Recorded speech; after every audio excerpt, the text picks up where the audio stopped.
Not everyone is kind. Aliens, they have suffered, and humans, they do not always trust them. But the girl only shook her head, her eyes full of innocence. No, Dad, I know when someone is kind. She looked sad. That is why I said it. She needed to hear it. Her words struck him like a blade. He thought of his late wife, the woman who used to tell him that kindness was not weakness but strength. See the heart, not the face, she had always told him. And now, his daughter spoke in the same way, as if her mother's spirit was alive inside her. The father sighed. He knew the dangers of kindness. He was not a rich man, not a powerful one. He worked hard to give his daughter food, a roof, and safety. In this city, people whispered, judged, and punished quickly. To be seen speaking kindly to an alien woman could invite suspicion. The guards might even question him, accuse him of hiding her. That was a risk he could not take. Yet something inside him kept fighting. At home that night, he sat by the wooden table watching his daughter eat her bread. She was smiling, humming softly, her mind still full of the market encounter.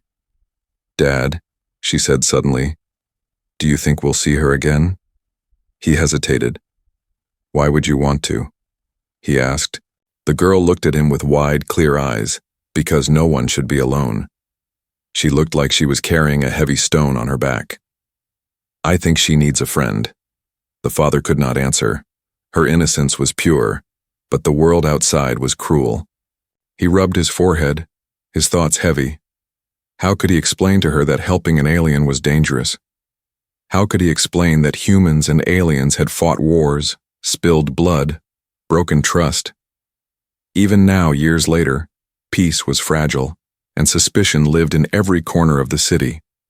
That night, after his daughter fell asleep, he sat by the small fire, staring into the flames. He thought of the alien woman again. Her hood, her scars, the way she froze when his daughter called her beautiful. There had been fear in her eyes. Yes, but also something deeper. It was not anger, not hate. It was pain, a pain so heavy that even he, a stranger, could feel it. And for the first time, he wondered, was she really dangerous? Or just broken? Sleep did not come easily. He remembered the whispers in the market, the stares of the people, the way they moved back from her. He remembered his own first instinct, to pull his daughter away, to protect her. But then he remembered her little voice, soft yet strong. "She's so beautiful, Dad." It made his chest tighten.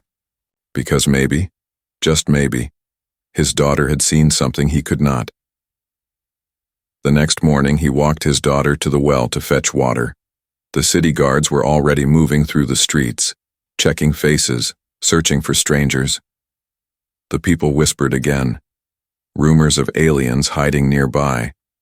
The father felt his stomach tighten with fear. Was the alien woman still in the city? If so, she was in danger. And yet, a part of him felt something else, a strange urge to find her before the guards did. As they walked back, his daughter looked up at him again. "Dad," she said quietly, "if we see her, will you help her?" He almost stumbled at her words. "Help her?" "That is not our place," he replied quickly. But the girl's eyes filled with tears. "Why not? You always tell me to be kind. You always tell me to listen to my heart. My heart says she is good." Her small words cut through his careful logic.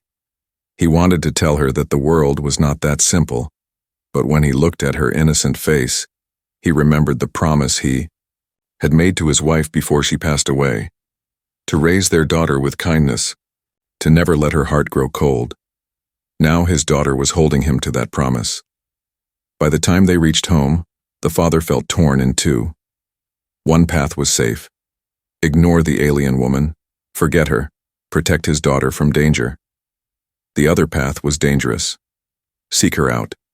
Risk suspicion, risk punishment, but honor his daughter's heart. The father looked at his daughter, who was humming again, as carefree as the morning breeze, and he realized he could not silence her innocence. For innocence, once lost, never returns. That night, As the city grew quiet and the stars filled the sky, the father sat awake. He knew the alien woman was still out there alone, carrying her pain, and he knew, deep inside, that fate was not finished with them yet. The child had spoken words that could not be erased. So beautiful, Dad. Those words had started something he could no longer ignore. The city never slept. But tonight it felt different. The air carried unease, the kind that made people whisper in corners and shut doors earlier than usual. The father could feel it as he walked through the streets with his daughter the next morning. The guards had doubled their patrols, boots striking the cobblestone in perfect rhythm, their sharp eyes scanning every shadow. Word had spread quickly. An alien was seen in the market, the whispers went. She hides under a hood, someone else claimed. Others muttered more cruelly. She brings curses. She should be removed. The father felt every word sink into his chest like stones. He knew exactly who they were talking about. He gripped his daughter's hand tighter. Stay close, he told her, his voice low. But she only looked up at him with innocent eyes. Are they searching for her, Dad? She asked softly. He sighed, unsure how to answer. Yes, maybe, he said. And if they find her, they will not be kind.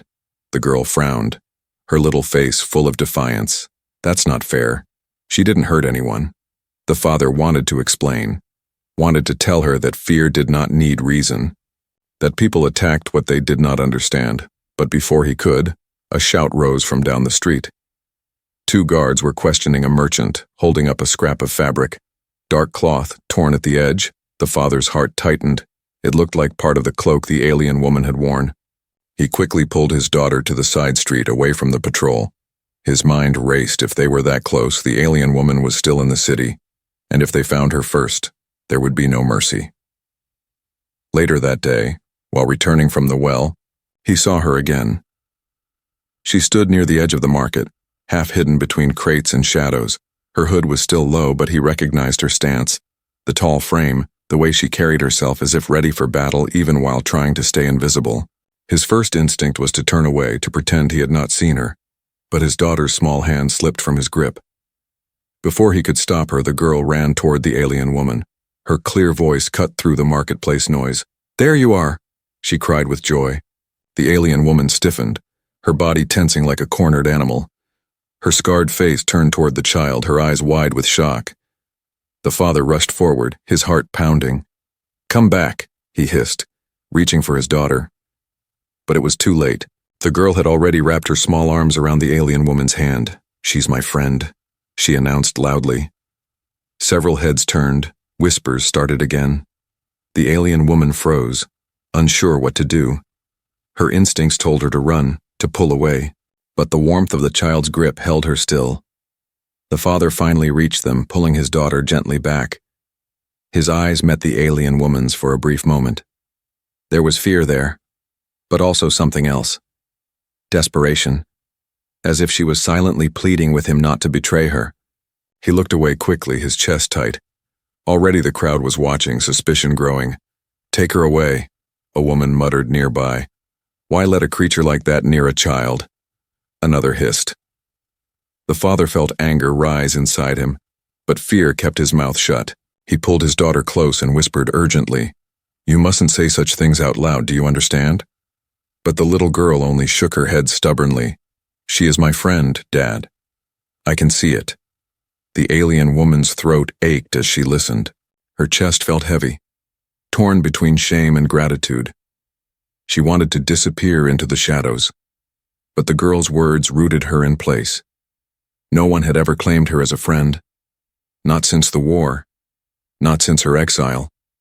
Now, a small human child was saying it boldly. In front of everyone, her heart trembled. Was this what belonging felt like? A guard's voice echoed down the street. Search every corner. Find the alien. The crowd stirred nervously, some stepping back, some pointing at the alien woman's direction. Panic surged through her body. She could not allow the child to be caught beside her. If the guards found them together, both the girl and her father would be in danger. She tried to step away, but the girl's hand clung tightly to hers. Don't go, the child whispered softly, her voice trembling but full of belief. "You're safe with us." The alien woman's eyes burned with unshed tears. She had never been safe, not anywhere. But in that moment, hearing the girl's words, she wanted to believe it. She wanted to believe that safety, even friendship, was still possible. The father stood frozen, his mind a battlefield. Every instinct screamed at him to pull his daughter away, to leave the alien woman behind. But his heart, the part shaped by his wife's memory and his daughter's innocence, whispered something else, that maybe fate had brought them together for a reason, that maybe walking away now would be a greater sin than any risk he could face. The sound of guards grew louder, boots striking the stones. The alien woman's breath quickened, her body tense and ready to flee. The father finally spoke, his voice low but steady. "Follow me. Quickly. Before they see." The alien woman looked at him in shock, her eyes wide. For the first time, a human man was not turning her away but pulling her in.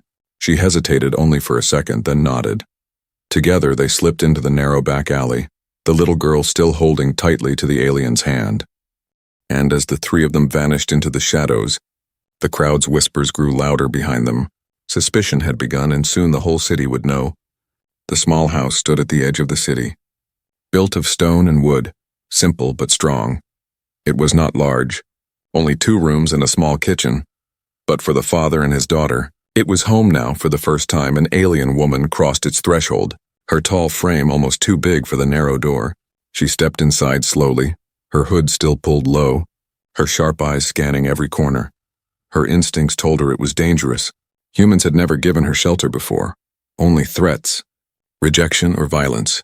Every muscle in her body remained tense, ready to fight or flee if betrayal came. The father shut the door behind them quickly, his heart still racing from the sound of guards outside. He leaned against the wooden frame, listening to the distant shouts. For a moment, silence filled the small home, broken only by the sound of his daughter's soft humming. The little girl skipped into the room carrying a small loaf of bread from the table. She held it out with both hands, smiling.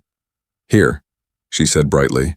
"You must be hungry." The alien woman froze, her eyes flicking from the bread to the girl's innocent face. She wanted to refuse, to keep her pride, but her empty stomach betrayed her with a quiet growl. Slowly she reached out with scarred fingers, taking the bread carefully.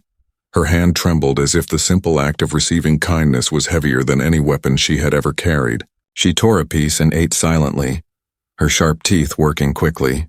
The girl watched her with fascination, her smile never fading. The father cleared his throat, breaking the quiet. "You can stay here for a while," he said cautiously, "but only until the guards stop searching." His voice carried hesitation and his eyes still held suspicion. The alien woman nodded once, her face unreadable. She knew this was not permanent, knew she would not be welcome for long. But even a single night of safety felt like a gift she had not expected. The girl sat beside her on the small bench, swinging her legs. "Do you have a name?" she asked eagerly. The alien hesitated, her throat tight. Her name had once carried pride among her people, but after exile she had buried it. Names were dangerous, too much of herself revealed, too much to lose, but the girl's wide eyes were patient and kind. Finally she whispered softly, almost like a secret, "Soraya." The girl's smile grew wider. "Soraya," she repeated happily, as if the name itself was something beautiful. The alien woman's chest tightened, a strange warmth spreading there.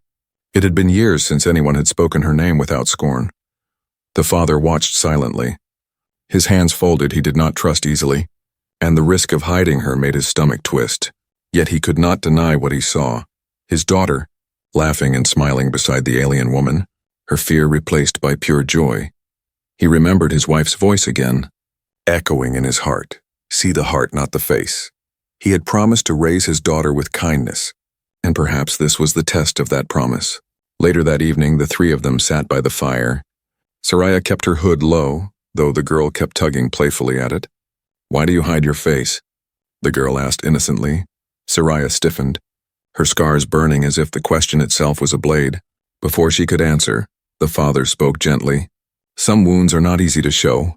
The girl tilted her head but said nothing more, simply leaning against Soraya's arm as if scars did not matter. For Soraya, the simple contact felt heavier than armor. She had fought countless battles, faced blades, fire, and betrayal. But the warmth of a small human child resting against her shoulder felt like the greatest challenge of all. Her heart whispered that this was dangerous, that she should not allow herself to feel safe. Yet another part of her, long buried, whispered back that maybe safety was still possible. As the fire crackled, the father finally asked the question that had weighed on him since the market. "Why are you here? In this city? You must know humans fear your kind." Soraya's jaw tightened, her eyes fixed on the flames. After a long silence, she spoke, her voice low and rough. "I had nowhere else to go," she admitted. "My own people cast me out. To them, my scars are shame. To humans, I am danger. So I walk alone." The father's eyes softened slightly, though he tried to hide it. Beside her, the girl reached for Soraya's hand, her tiny fingers curling around the alien's scarred knuckles. "You're not alone anymore," the girl whispered firmly. Her words struck Soraya like lightning. She wanted to pull her hand back, to reject the dangerous hope building inside her, but she could not move. The warmth of that small hand felt like an anchor in a storm she had drifted in for years. The father looked away, hiding the conflict in his own heart. He knew this was dangerous if the guards discovered her here. Their lives could be ruined, yet he could not bring himself to push her out. Not tonight. Not while his daughter looked at her with such faith. As the night grew deeper, the city outside remained restless. Whispers of aliens spreading through the streets. But inside the small house, something fragile had begun to form. Not trust, not yet, but the beginning of it. Soraya sat in the dim glow of the fire, the girl leaning against her, whispering her name again like a promise. "Soraya, Soraya." For the first time in many years, the alien woman closed her eyes without fear of attack. Her heart was still heavy with doubt, but tonight in this human home, she felt something she thought was lost forever: belonging. The next morning, the city was alive with noise, but beneath the noise lay tension. Merchants whispered behind their stalls. Neighbors stood close together, speaking in low voices. Rumors had grown like fire in dry grass. "The alien was seen near the market," one man muttered. "She hides in the alleys," another added. "The guards will find her soon," a woman whispered with cruel satisfaction. The father heard these whispers as he stepped outside to fetch water. Every word made his chest heavy. They were speaking about Soraya. The guards were searching street by street, house by house. It was only a matter of time before someone pointed a finger at his door. When he returned home, he found Soraya sitting silently by the fire. Her hood drawn low, his daughter sat beside her, drawing on the dirt floor with a stick, humming softly. The contrast struck him, his daughter's innocent peace beside Soraya's silent storm. He set the bucket down and looked at the alien woman. "They are searching everywhere," he said quietly. "You cannot stay here long." Soraya lifted her head. Her eyes dark and unreadable. "I know," she replied, her voice flat. "Danger follows me. It always does." Her tone was calm, but inside her chest was a storm of fear and shame. She had stayed too long. She had allowed herself to believe in safety, and now she risked destroying the very people who had shown her kindness. The girl looked up suddenly, shaking her head. "No," she said firmly. "You're safe here. Dad will protect you." "I will protect you too." Soraya's breath caught, her throat tightening. Protect her? A child was promising protection to her, a warrior once feared by entire armies. It was both foolish and deeply moving. Her scarred hands trembled slightly as she looked away. "You do not understand," she whispered. "If they find me here, they will hurt you too." The girl crawled closer and placed her small hand on Soraya's arm. Her touch was light, but it felt stronger than chains. "I don't care," she said softly. "Friends don't leave friends." The father watched, his jaw tight, his heart torn between fear and pride. His daughter's words carried the same warmth his wife once carried, and yet he knew innocence could not protect them from the cruelty of the world. Later that day, neighbors knocked on the door. The father opened it cautiously. His chest tight, two women stood outside, their eyes sharp, their smiles false. "We heard you were at the market yesterday," one said smoothly. "Did you see the alien?" "They say she's dangerous. Some even whisper she's hiding nearby." The father forced a small shake of his head. "I saw nothing," he replied. "Only busy with my own errands." The women studied his face for a moment before nodding, but as they walked away, their whispers carried in the wind. "He lies. I can see it in his eyes inside." Soraya heard every word, her body stiffened, shame and guilt pressing on her like heavy stones. She stood suddenly, pulling her hood tighter. "I must go," she said firmly. "I cannot bring danger to you." They already suspect. But before she could take a step toward the door, the little girl ran and blocked her path, her arms stretched wide, her eyes full of tears. "No, don't leave," she begged. "If you go, I'll follow you. I promised." "You're my friend." Soraya froze, her heart twisting painfully. She had survived war, betrayal, and exile, but she could not face the desperate innocence in the child's eyes. Her chest ached with a feeling she did not know how to carry. She wanted to leave for their safety, but leaving would break the only bond she had found in years. The father stepped forward, placing his hands gently on his daughter's shoulders. "Go to your room," he whispered. "This is not for you to decide." But the girl shook her head, tears rolling down her cheeks. "She belongs here with us." "Don't send her away, Dad, please." The room fell into silence, broken only by the crackle of the fire. Soraya lowered her head, torn apart by guilt and longing. Her instincts screamed at her to run, but her heart whispered to stay, and in that silence, something shifted in the father's chest. He saw his daughter's tears, saw the pain in Soraya's eyes, and he realized that turning Soraya away would not protect them. It would destroy something fragile but precious. That night, as darkness wrapped the city, footsteps echoed outside. Torches burned, and the heavy voices of guards carried through the street. "Check every door. Search every house," they commanded. Soraya's body went rigid, her hand reaching instinctively for a weapon that was no longer there. The father moved quickly, pulling her deeper into the small home. Hiding her behind the wooden divider, his daughter clung to Soraya's arm. Refusing to let go, the knock came hard and loud. "Open in the name of the guard!" The father's heart pounded.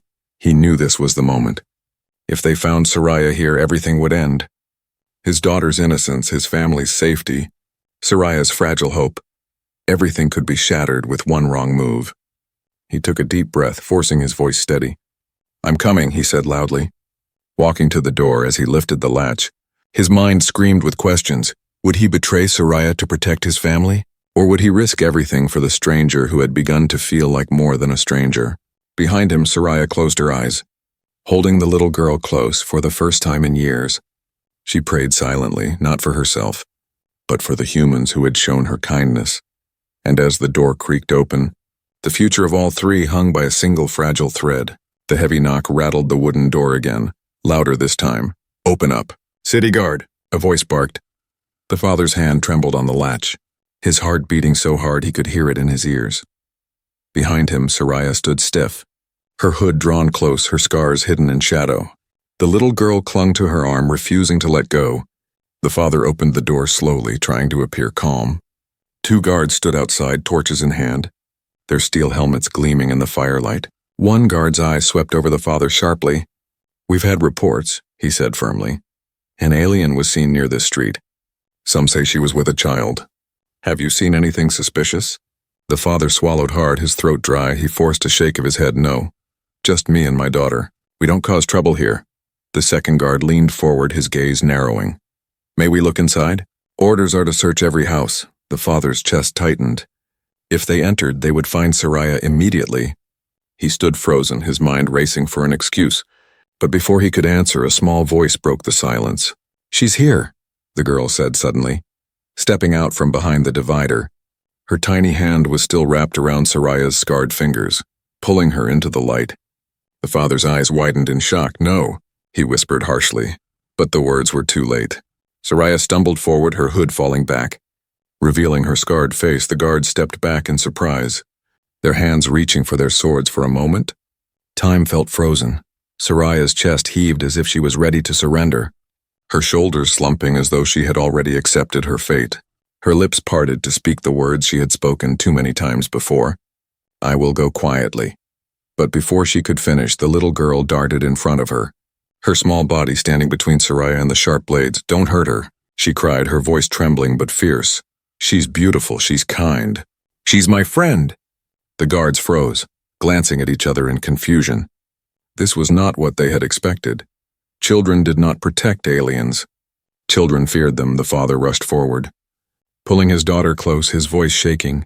"Please, she means no harm," he said desperately. But the little girl broke free from his grip and shouted again, louder this time. "She saved me." Everyone's eyes turned to her. The guards frowned. "Saved you? From what?" one asked suspiciously. The father's mind raced. He knew the truth was dangerous, but he also knew silence would condemn Soraya. He took a deep breath. His voice low but steady. She saved many. Not just my daughter, he began. During the war, she fought, not against humans, but to protect them. She risked her life to save those who would have died. Her scars are proof, not of shame, but of sacrifice. Soraya's eyes widened in shock. She had never spoken of it, never expected a human to defend her. Her scars had always been marks of failure, yet now this man spoke of them as marks of courage. The guards looked uncertain, their swords still drawn but their hands hesitating. Rumors in the city painted aliens as monsters. But here was a man and his child defending one. The little girl raised her chin, tears in her eyes but determination in her voice. She's not a monster. She's beautiful. Can't you see? She belongs here, with us. The silence that followed was heavy. Neighbors had gathered outside, drawn by the voices, their eyes wide with curiosity. Whispers spread through the crowd. Is it true? She saved humans. She doesn't look dangerous. Only tired. Maybe the child sees something we don't. Soraya stood frozen, her chest rising and falling quickly. She had expected to be dragged away, beaten or killed, but instead, she saw hesitation in the eyes of the guards, doubt in the whispers of the crowd. For the first time, she was not facing only hatred. There was something else. Something like possibility. The father placed a firm hand on his daughter's shoulder, his voice steady now. If you take her, you take the truth with her. She has suffered enough. Let her live, let her stay, if only for tonight. His words were simple, but they carried weight. He was not a rich man, not a leader, but he was a father, and his voice carried the power of truth. The guards exchanged glances, their swords lowering slightly. Finally, the older one spoke, his voice rough but less sharp. We will report what we saw, he muttered. But we did not find her here. Do not let us regret this, Mercy. With that, they turned and left, their torches fading into the dark street. The crowd outside slowly began to disperse, still whispering inside the small house. Silence fell again. Soraya's knees trembled, and she sank to the floor, her hands covering her face. She had been ready to surrender, ready to give herself up, but instead, a child had stood before blades for her. A human man had spoken of her as a protector, not a monster, and the city had listened, if only for a moment. The little girl threw her arms around Soraya's shoulders, whispering softly, "See? I told you you're beautiful. Now everyone knows." Soraya's chest ached with emotion she could not hold back. For the first time in years, tears rolled freely down her scarred face, not of shame, but of something she thought was gone forever, hope. The father watched quietly, his heart heavy but lighter than it had been in years.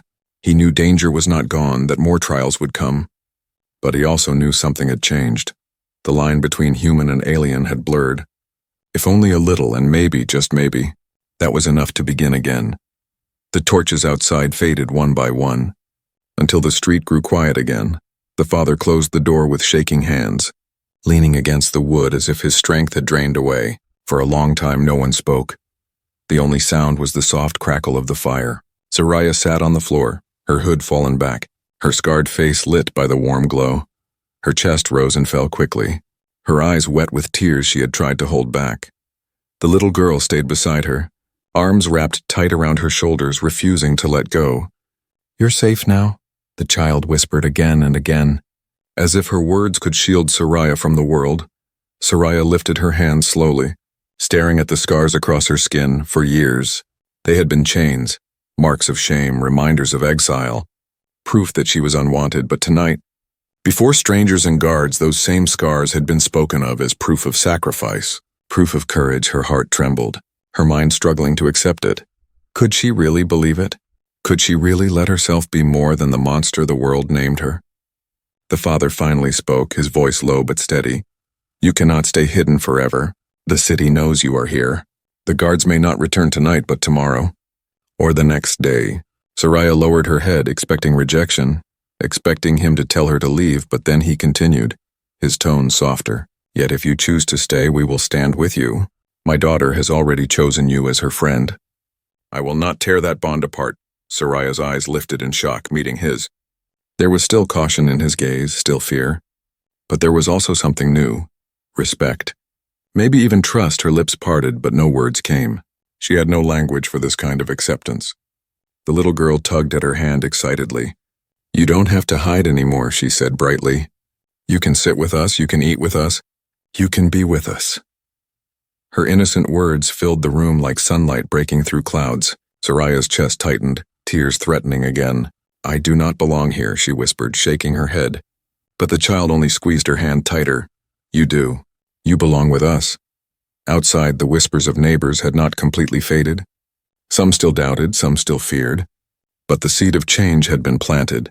They had seen the girl's courage. They had heard the father's words, and even if they did not admit it, something in their hearts had shifted. The next morning, the family walked through the market together. Soraya walked with her hood lowered at first, her eyes wary. The little girl held her hand openly. Smiling people stared, some with shock, some with anger, others with quiet curiosity. But no one called her a monster that day. Instead, a merchant, an old man who had once pulled his basket away from her, hesitated, then offered a small piece of bread. Here, he said roughly, avoiding her eyes. For the child's friend? Soraya froze, her scarred hands trembling as she accepted the bread. It was not much, but it was more kindness than she had received in years. The father watched closely, his heart heavy with both relief and caution. He knew the road ahead was not easy. Suspicion would not vanish overnight. Danger would still linger. But he also knew something had begun here, something that even fear could not erase. That evening, as the sun dipped low and the sky glowed red, Soraya sat outside the small home, the girl curled up against her side. The father worked quietly nearby, fixing a broken tool, his eyes drifting often to the two of them. For the first time in many years, Soraya felt stillness inside her heart. She looked at the horizon, the scars on her face no longer burning with shame. For the first time, she dared to see them as the girl saw them, not as ugly wounds, but as marks of survival. The little girl looked up at her suddenly and whispered, "See? I told you. You're beautiful." Soraya's throat tightened, tears slipping down her cheeks. This time she did not hide them. This time she let them fall. The father set down his work and stepped closer. He placed a hand on Soraya's shoulder, not as an enemy, not as a stranger, but as someone who finally saw her. You are safe here, he said quietly. Not because the world has changed, but because you have us now. Soraya bowed her head, her voice breaking as she whispered, "Thank you." For years she had walked alone, burdened by shame and scars, but now, in the warmth of a small fire, in the innocence of a child's love, and in the quiet strength of a human's trust, she had found something greater than survival. She had found a home, and as night fell, the stars bright above them, Soraya allowed herself to believe in something she had thought impossible. Not just safety, not just acceptance, but a future. A new beginning born not from fear, but from love.